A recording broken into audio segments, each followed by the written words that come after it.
Hello students, आज हम आप लोगों को मैट्रिक्स का सबसे इम्पॉर्टेंट टॉपिक जिससे आपके 6 मार्क्स की स्कोरिंग होती है वो टॉपिक हम लोग के पास क्या है।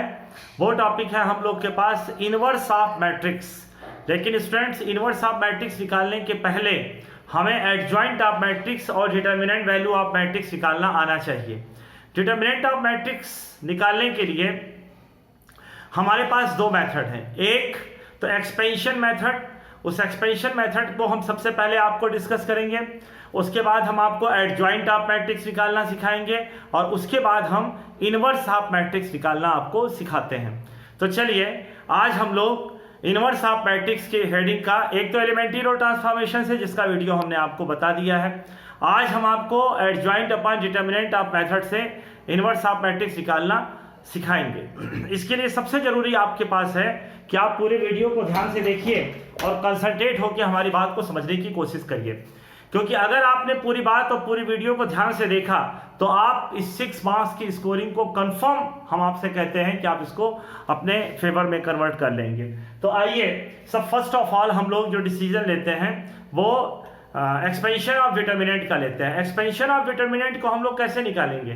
तो एक्सपेंशन ऑफ डिटर्मिनेंट को निकालने के लिए दो, एक सारस मेथड है और एक एक्सपेंशन ऑफ मेथड का है। हम इसके बाद जो एक वीडियो बनाएंगे जिसमें हम इनवर्स ऑफ मैट्रिक्स निकालने के लिए जेई मेंस के और जेई के कंपटीशन के पॉइंट ऑफ व्यू से हम उसके शॉर्टकट अप्रोच बताएंगे, जिससे कि आप ऑब्जेक्टिव क्वेश्चनों को आसानी से लगा सकें।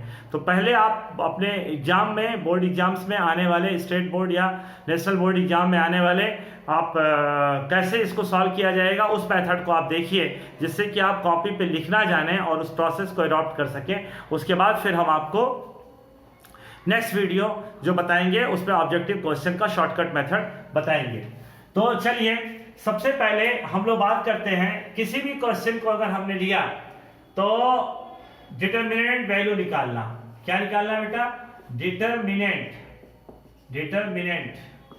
वैल्यू। डिटर्मिनेंट वैल्यू हम लोग किसी मैट्रिक्स का कैसे निकालते हैं? Determinant value of matrix. चलिए देखा जाए students, determinant value of matrix निकालने में, जैसे अगर 2x2 ऑर्डर का मैट्रिक्स है, जैसे A इक्वल टू अगर हमको दे दिया जाए 3 4 7 8, तो हम लोग क्या करेंगे? इसके डिटर्मिनेंट को लिखते समय सबसे पहले हम लोग दो स्ट्रेट लाइन लिखेंगे। इस सिंबल को जरूर चेंज कर दीजिएगा बेटा। 3 4 7 8। अब 3 4 7 8 का अगर हमने डिसीजन लिया तो यहां से इसका मल्टीप्लिकेशन करेंगे तो ये कितना आएगा? 24। और फिर यहां से इसका मल्टीप्लिकेशन करेंगे तो ये कितना आया? 28। अब यहां से कितना आ गया? -4। क्या आया? -4। लेकिन अगर आपके पास, हमने आपको बताया वो ये कि अगर आपको 3x3 ऑर्डर का एक हमने बता दिया, तो 3x3 ऑर्डर का देखिए, एक मैट्रिक्स अगर हमने लिखा A इज इक्वल टू 2 3 1 2 3 1 1 2 3 2 3 1, यहां से अगर हम बात करें तो हमारे पास 1 2 3 2 3 1 या 3 1 2 3 1 2। तो आप कोई भी डिटरमिनेंट लीजिए, कोई भी मैट्रिक्स लीजिए, इससे कोई फर्क नहीं पड़ता है। मेन बात आपको है, आपको रूल्स पता होने चाहिए, क्योंकि अगर आपको रूल पता है तो आप कुछ भी निकाल सकते हैं। इससे क्या फर्क पड़ता है कि उसकी न्यूमेरिकल वैल्यू क्या है क्या नहीं है, इससे कोई फर्क नहीं पड़ता है। यहां पे आपको हम एक बात बता दें कि जब हम 3x3 ऑर्डर में इसकी बात करेंगे तो देखिएगा जरा ध्यान से, डिटर्मिनेंट ऑफ ए अगर हमने लिखा तो ठीक उसी प्रकार से हम यहां पर भी इस तरीके से सिंबल लिखेंगे 1 2 3 2 3 1 और यहां से 3 1 2। तो आइए इस क्वेश्चन पे अगर हम लोग कंसंट्रेट करते हैं तो आपके पास ये क्या है? ये आपके पास है बेटा R1, ये आपके पास है R2 और ये आपके पास क्या है? R3। अगर हमने डिसीजन लिया एक्सपेंशन ऑफ R1, तो जरा देखिए इसके लिए आपको जो साइन कंसीडरेशन में रखना है वो कौन सा रखना है? जरा ध्यान दीजिएगा बेटा। साइन कंसिडरेशन जो आप रखेंगे वो रखेंगे 1 plus minus plus plus minus plus minus plus minus और प्लस माइनस और प्लस। ये ध्यान में हमेशा आपको रखना है, आप इस साइन का साथ कभी नहीं छोड़ेंगे। ऐसे ही अगर ये 4/4 ऑर्डर में हो जाए तो यहां से प्लस से स्टार्ट करिए और अल्टरनेट आप ऊपर नीचे अपोजिट साइन रहना चाहिए। ध्यान दीजिएगा, ऊपर पहला टर्म A11 क्या रहना चाहिए, पॉजिटिव, उसके बाद बाकी जो बचे हैं उसमें अपोजिट साइन, अपोजिट पोजीशन जो भी है वो प्लस है तो माइनस माइनस, ऊपर नीचे बाएं दाएं हर तरफ माइनस, माइनस है तो उसके लेफ्ट राइट, जैसे देखिए माइनस है left positive, right positive, below positive, ये पॉजिटिव है ऊपर निगेटिव, नीचे निगेटिव, नीचे इधर left, right negative, left negative. तो यही इसका फंडामेंटल रूल आप अपने दिमाग में बैठाइए जिससे कि आपको ये दिमाग में बैठ जाए। दूसरी बात यहाँ पे हम लोग आते हैं एक्सपेंशन ऑफ R1। तो एक्सपेंशन ऑफ R1 जरा ध्यान दीजिए, यही तो हमारा R1 था, इस R1 की जगह हम लोग के पास क्या है 1 2 3। तो इसके लिए हम लोगों ने जो कंसीडर किया है बेटा, जरा ध्यान दीजिएगा, एक्सपेंशन ऑफ R1 में पहली वैल्यू के लिए पॉजिटिव साइन, दूसरी वैल्यू के लिए नेगेटिव साइन और फिर तीसरी वैल्यू के लिए फिर हम पॉजिटिव साइन की बात करते हैं। अब जब यहां से अगर हम लोग आगे बैठ जाते हैं तो यहां पर हम लोग के पास क्या निकल के आएगा, हम लोग के पास यहां से निकल के जो आएगा वो ये निकल के आएगा कि इस रो और इस कॉलम को हम ओवरलैप कर देते हैं। अगर इस कॉलम रो और कॉलम को हम ओवरलैप कर देंगे तो यहां पे कितना निकल के आएगा 3 1 1 2। हम अगर इस 2 की बात करें और इस रो और इस कॉलम को ओवरलैप कर दें तो देखिए यहां पर हम लोग के पास क्या निकल के आएगा 2 1 3 2 2 1 2 1 3 2।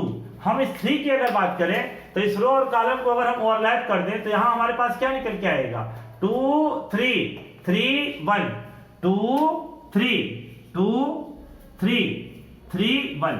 तो इस तरीके से अब ये देखिए ये 3/3 ऑर्डर के मैट्रिक्स को हमने क्या कर दिया, 3/3 ऑर्डर के मैट्रिक्स को हमने कर दिया पूरा का पूरा 2/2 ऑर्डर में। अब 2/2 ऑर्डर का हमने आपको एक्सपेंशन तो बता ही दिया था। इस एक्सपेंशन पे अगर हम बात करें बेटा तो कितना आएगा 6 - 1 - 2 4 - 3, यहां कितना आएगा 2 - 9, यहां कितना आएगा 5 2 1 प्लस 3, यहां कितना आ जाएगा बेटा -7। अब यहां देखो 5 - 2 -21 5 और यहां कितना आ गया बेटा -23, ये कितना आ गया -18, कितना आ गया -18। अब डिटर्मिनेंट वैल्यू कुछ भी हो सकती है, पॉजिटिव नेगेटिव कुछ भी हो सकती है।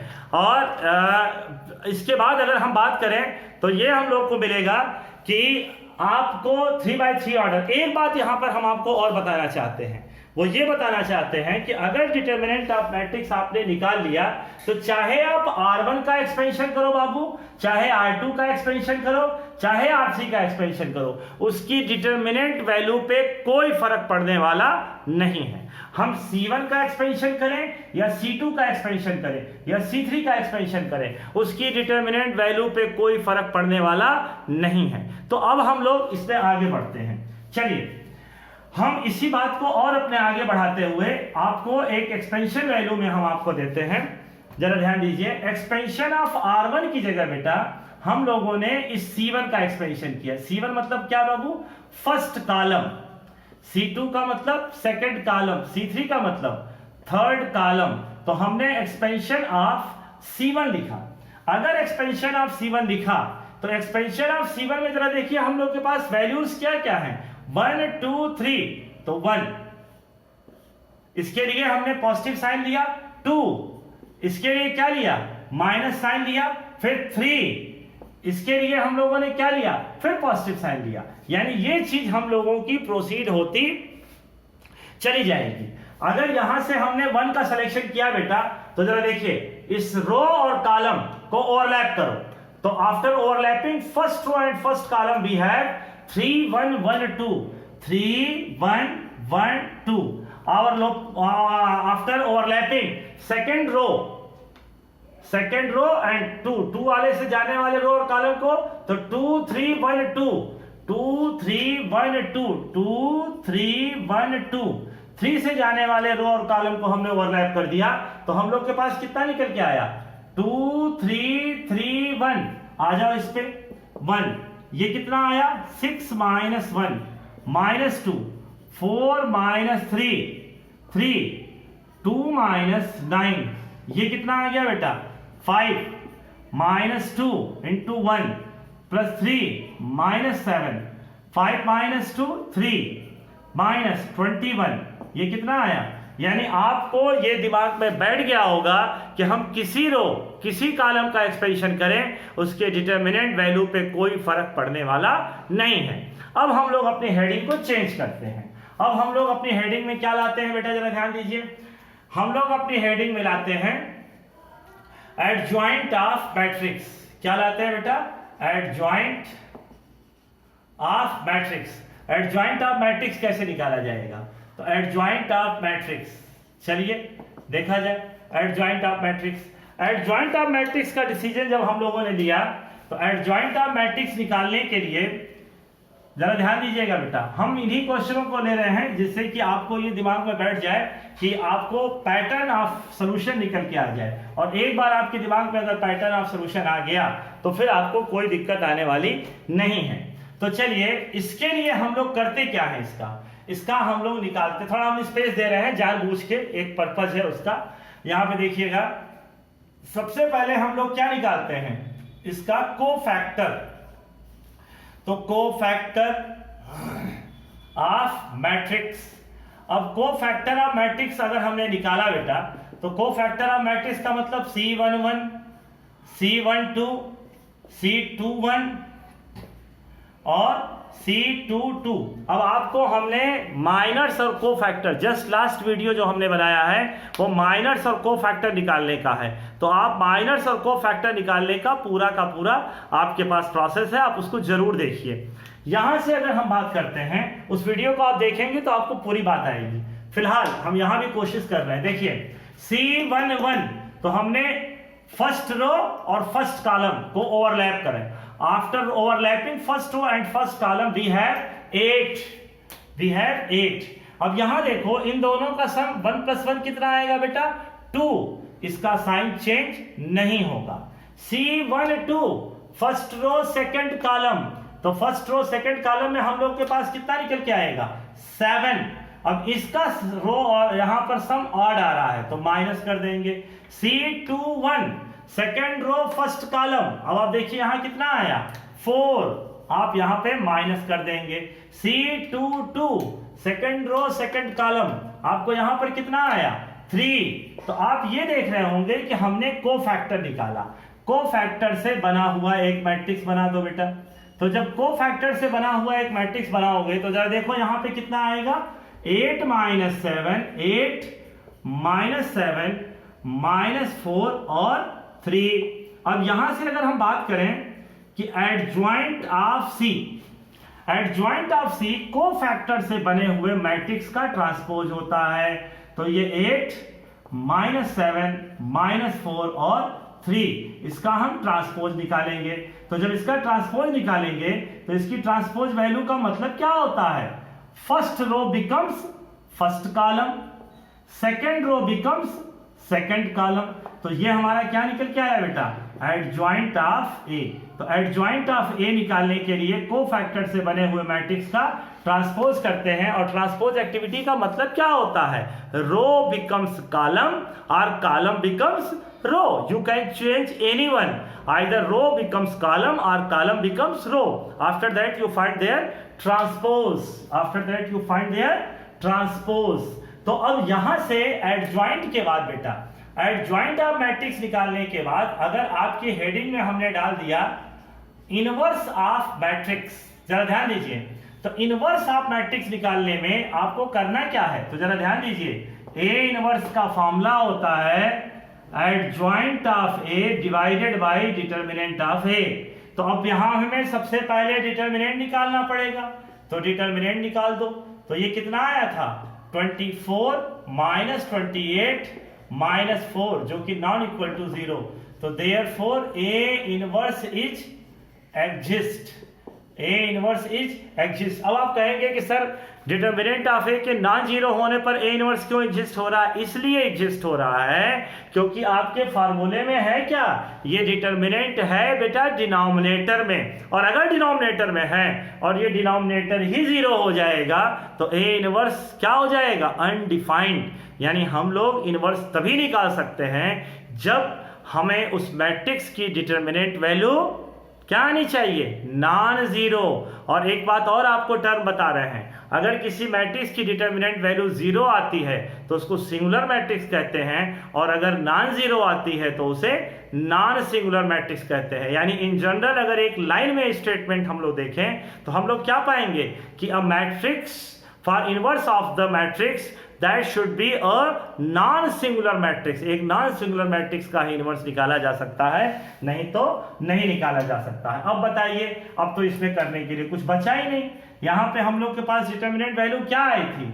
1/-4, और एडजॉइंट की वैल्यू तो हम जानते हैं, क्या जानते हैं? 8, -4, -7 एंड 3। तो ए इनवर्स इक्वल टू, आप इस -4 से इस पर डिवाइड कर दीजिए, तो -2 + 1, यहां पे 7/4 और यहां पे -3/4।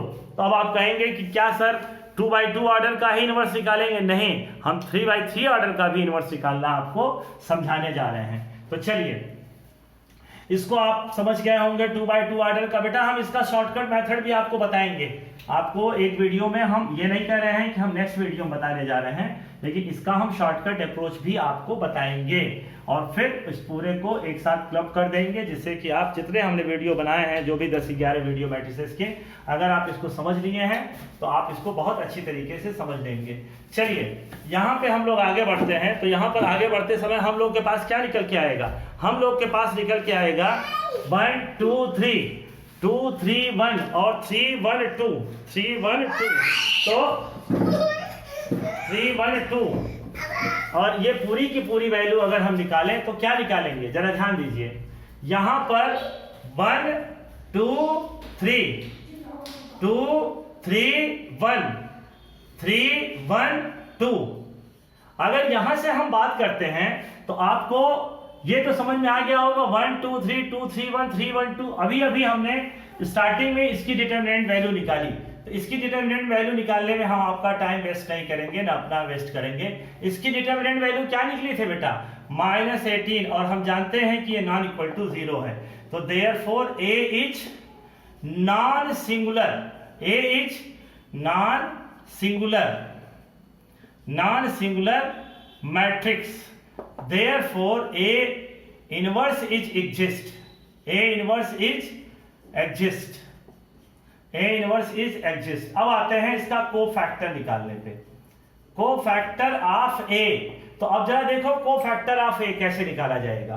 तो C11, C12, C13, C21, C22, C23, C31, C32 और C33 आते हैं इस पे। तो अब देखो C11 इस रो और इस कॉलम को हमने, तो ये कितना आया बेटा? 6 - 1।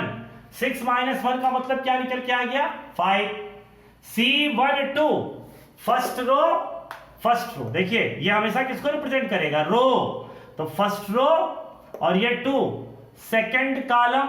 बेटा आपको क्या दिख रहा है? 2 1 3 2, तो ये 4 - 3, 4 - 3 में कौन निकल के आएगा? 1। यहां पे सम इवन था तो साइन चेंज नहीं किए, लेकिन 1 और 2 का सम कितना आएगा? ऑड, साइन चेंज कर देंगे। 1 3 first row 1, third column first row third column, तो 2 3 3 1, तो ये कितना आया? 2 और ये -9, 2 - 9 मतलब -7। साइन चेंज नहीं करेंगे। क्यों नहीं करेंगे बेटा? क्योंकि ये 1 3 का सम 4 आ रहा है। आते हैं हम लोग 2 1 पे। 2 1 का मतलब क्या निकल के आएगा? Second row and first column, second row and first column. तो हम लोग को क्या विजिबिलिटी में आ रहा है? 2 3 1 2। तो आप देखिए 2 2 जा 4, -3, तो ये कितना आया 1 minus 2 2 second row second column, तो ये कितना आ गया 2 -9, 2 -9 का मतलब कितना आएगा बेटा -7, 2 3 second row third column, second row third column, तो ये कितना आ गया 1 -6, 1 -6 का मतलब -5, और ये प्लस कर दिया। क्यों प्लस कर दिया? क्योंकि यहां पर ऑड है। यहां 2 1 में भी हमने 4 -3 +1 आने पे -1 किया, और इस 2 2 पे जरा देखिए तो 2 -9 आने पे -7 आया, और -7 को -7 ही रहने दिया। क्यों? क्योंकि इसका सम 4 आ रहा है, जो कि एक इवन वैल्यू है। आते हैं 3 1, 3 1 का मतलब क्या आएगा बेटा थर्ड रो फर्स्ट कॉलम, तो 2 -9 -7 3 2 third row and second column, तो ये कितना आया 1 -6 मतलब -5 +5 3 3, तो 3 -4 मतलब -1। तो अब देखिए आपके पास C की वैल्यू यानी कोफैक्टर से बना हुआ मैट्रिक्स क्या मिला 5 -1 -7, 5 -1 -7 -1 -7 5 -1 -7 और 5। आपको यहां क्या मिला -7 5 -1 -7 5 और -1। आ जाइए इस पे, तो एडजॉइंट पहले निकालिए। तो एडजॉइंट ऑफ ए का मतलब C ट्रांसपोज, तो C ट्रांसपोज कैसे निकालेंगे हम लोग, first row first column, second row second column, third row third column. तो यहां से आइए, अब यहां पे अगर हम बात करते हैं A इनवर्स, तो A इनवर्स आपको बता दिया हमने कि कैसे ट्रांसपोज निकाल दिया इसका। तो A adjoint upon determinant of A, तो adjoint A upon determinant of A, ये कितना आया बेटा -18, और यहां हम लोग के पास कितना है 5 -1 -7 -1 -7 5 -7 5 -1। आप ये भी आंसर लिख सकते हैं, आप चाहें तो माइनस से मल्टीप्लाई करके -5 1 7, यहां से 1 7 -5 7 -5 1 अपॉन 18, इसको पॉजिटिव बना के भी लिख सकते हैं। और अगर आप चाहें, और ये सब सही है, ये अपने दिमाग से निकाल दीजिएगा कि ये सही है ये गलत है, ये सही है गलत, कुछ नहीं सब सही है। यहां पे आप क्या लिख सकते हैं -5/18 1 अपॉन 18 7 अपॉन 18 1 अपॉन 18 7 अपॉन 18 और -5/18 और 7 अपॉन 18 -5/18 और 1 अपॉन 18। तो आप देख रहे होंगे कि हमने आपको 2/2 ऑर्डर और 3/3 ऑर्डर दोनों के इनवर्स निकालना हमने आपको समझा दी। उम्मीद करते हैं कि आपको ये पूरी बात समझ में आ गई होगी, और अगर आपको समझ में आ गया है तो इस पर आप खूब ढेर सारे क्वेश्चनों की प्रैक्टिस करिए। अगर कहीं किसी प्रॉब्लम में आपको दिक्कत है तो कमेंट बॉक्स के थ्रू आप हमको अपनी प्रॉब्लम्स को शेयर करिए, अपनी प्रॉब्लम को बताइए, हम निश्चित रूप से उसको अगले वीडियो में दूर करने की कोशिश करेंगे। और अगर हमारा ये वीडियो आपको पसंद आया है तो आप इसको लाइक शेयर और कमेंट जरूर करिए। आप सब्सक्राइब करने के लिए अपने फ्रेंड से, अपने यार दोस्तों से जरूर रिक्वेस्ट करिए। अगर उनको इसका फ़ायदा मिलेगा तो हम लोग की ये एक्टिविटी, एजुकेशनल एक्टिविटी और ज़्यादा बढ़ेगी। थैंक यू वेरी मच हमारे साथ इस पूरे वीडियो को देखने के लिए।